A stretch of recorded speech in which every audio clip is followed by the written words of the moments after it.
मी जरांगे यांची इज्जत करतो आणि त्यांचं अभिनंदन करतो। जरांगेमुळे 8 खासदार निवडून आले, पण एकही मुस्लिम उमेदवार निवडून आला आहे। सर्व समाजाचे उमेदवार जिंकतात, पण मुस्लिम उमेदवार जिंकत नाहीत। जलील निवडून आले नसल्याने महाराष्ट्रामधील मुस्लिम समाजात राग आहे। आमचा एकमेव उमेदवार जिंकून आला नसल्याचे दुःख आहे। मुस्लिम जनतेने सर्वांना मतदान केलं, मग आम्हाला का मतदान करत नाही, यावर मुस्लिम समाजाने विचार केला पाहिजे। मनोज जरांगे प्रस्ताव आला तर पत्रकारांना सोबत घेऊन जाऊन चर्चा करेल। बीडमधून जरांगे यांच्यामुळे पंकजा मुंडे पडल्या, त्यांना विजय मिळत आहे, मग मुस्लिम का जिंकत नाही? महाराष्ट्र 11% मुस्लिमसाठी दुःख आहे। त्यांच्याकडून बोलणं होत असेल तर नक्की बोलू। मुस्लिम आरक्षणाबाबत न्यायालयाचे आदेश आहेत। मोदी म्हणतात मी बॅकवर्डचा नेता आहे, मग बिल आणा। आरक्षणाच्या टक्क्याच्या महाराष्ट्र एका मुस्लिम उमेदवार दिला नाही। आमचा एक उमेदवार होता, त्याला देखील सर्वांनी मिळून हरवला आहे। बुलडोझर फक्त मुस्लिम लोकांच्या घरावर चालते, निशाण्यावर आम्ही आहोत। आम्हीच फक्त भाजपचा विरोध करत आहे। त्यांना विचारा, भीमा कोरेगावात जीव गेले, उद्या विरोध करण्याचा मुद्दा आल्यास भाजपला आम्ही विरोध करणार आहे। संपूर्ण लोकसभा निवडणुकीत एक मर्द जलील उभा होता, त्यांना पाडण्यासाठी सर्वांनी प्रयत्न केले। आम्ही जिंकण्यासाठी लढतो, कुणाला पाडण्यासाठी लढत नाही। मोदी पंतप्रधान झाल्यापासून 10 मुस्लिम लोकांचे मॉब बेचिंग झाला आहे। आज सर्व संकटात मुस्लिम आहे। ऐसा है ना कि मैं हमारे जरांगे साहब की बड़ी इज्जत करता हूं और मैं उनको मुबारकबाद भी देता हूं कि उनके इस आंदोलन की वजह से 8 मराठा एमपीज कामयाब हुए मराठवाड़ा में, और महाराष्ट्र में एक भी मुसलमान एमपी नहीं है। महाराष्ट्र में ओबीसी समाज के एमपी जीत कर आए, मगर एक भी मुसलमान एमपी नहीं जीता। तो ये भारत की जो हमारी जमहूरियत है, हम ये दावा करते कि हमारी जमहूरियत, हमारी लोकशाही जो है वो एक रिप्रेजेंटेटिव फॉर्म ऑफ डेमोक्रेसी है। अब रिप्रेजेंटेटिव फॉर्म ऑफ डेमोक्रेसी में आपका हर समाज का एमपी जीतकर जाता है महाराष्ट्र से, और एक समाज का कोई एमपी नहीं जीतता है तो मुसलमान समाज का है। तो ये बात इन तमाम जिम्मेदारों को सोचने की जरूरत है, और हमारी कोशिश यही है कि जो औरंगाबाद से इम्तियाज जलील साहब को कामयाबी नहीं मिली, इसका ना सिर्फ महाराष्ट्र के पूरे मुस्लिम समाज में एक गम है, गुस्सा है, और वो गम और गुस्सा ये कह रहा है कि भाई हर समाज का आदमी जीत रहा है। हमारा एक एमपी था मुस्लिम समाज का, उसको हराने के लिए सब मिलकर उसको हरा दिए।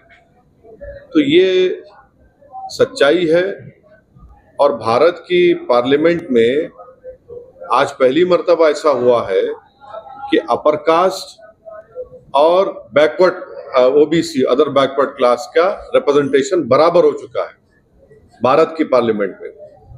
और किसी समाज का अगर पॉलिटिकल रिप्रेजेंटेशन सिर्फ 4% है, 14% आबादी भारत में मुसलमानों की है, और सिर्फ 4% एमपी जीत कर आ रहे, तो ये आखिर ये मुसलमानों से उनको वोट डालने के लिए क्यों पीछे हट रहे?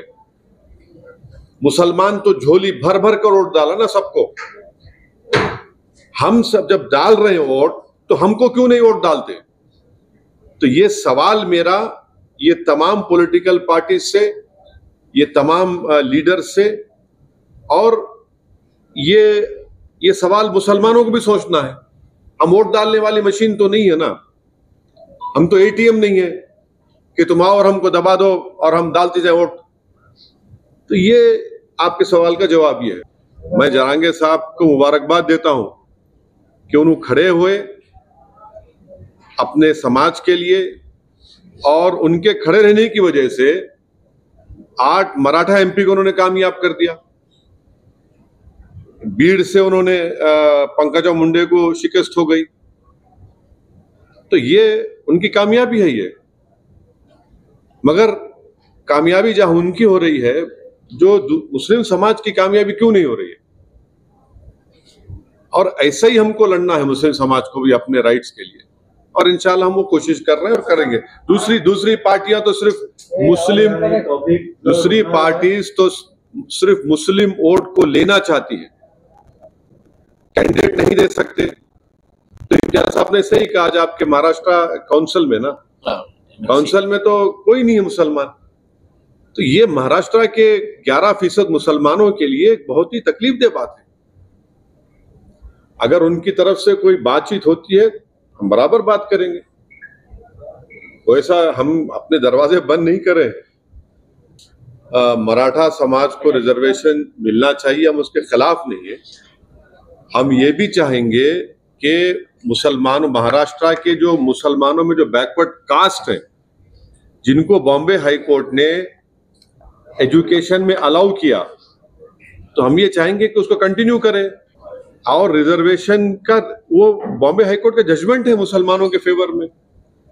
एम्प्लॉयमेंट में उन्होंने कहा कि 50% के ऊपर जा रहा है, इसलिए हम नहीं दे सकते।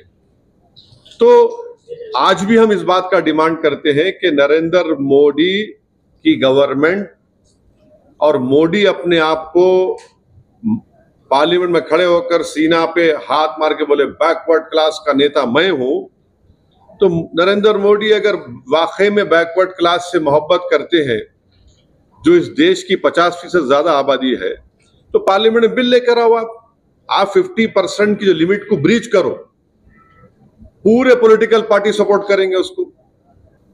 अरे हम ही तो लड़ रहे हैं मोदी से, घुसपैठी हमारे को बोल दिए, ममता बनर्जी घुसपैठी बोले, मंगलसूत्र छीन के चोरी का हमको देने का किसका बोले? हमको बोले, मुस्लिम कम्युनिटी को बोले।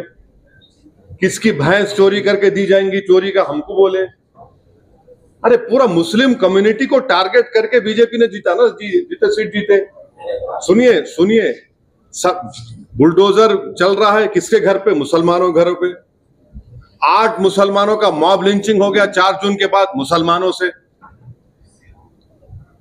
अरे भाई निशाना तो हम बन रहे हैं ना, तो हम ही तो मुखालिफत कर रहे बीजेपी की, इलेक्शन में भी कर रहे, जान भी हमारी जा रही, घर भी हमारा टूट रहा, बच्चे ही हमारे जेल को जा रहे, तो हम ही तो मुखालिफत कर रहे बीजेपी की। ऑनेस्टली अगर देखा जाए, जो मराठा समाज आज खड़े होकर अपने हक के लिए लड़ रहा है, मैं उनको मुबारकबाद देता हूं। और महाराष्ट्र के मुसलमानों को भी इनको देखना चाहिए और इनसे हमको सीखना चाहिए। वोट लेने वाले नहीं बन रहे हम, और इसी वजह से पॉलिटिकल पार्टीज जो है मुसलमान को ना टिकट देते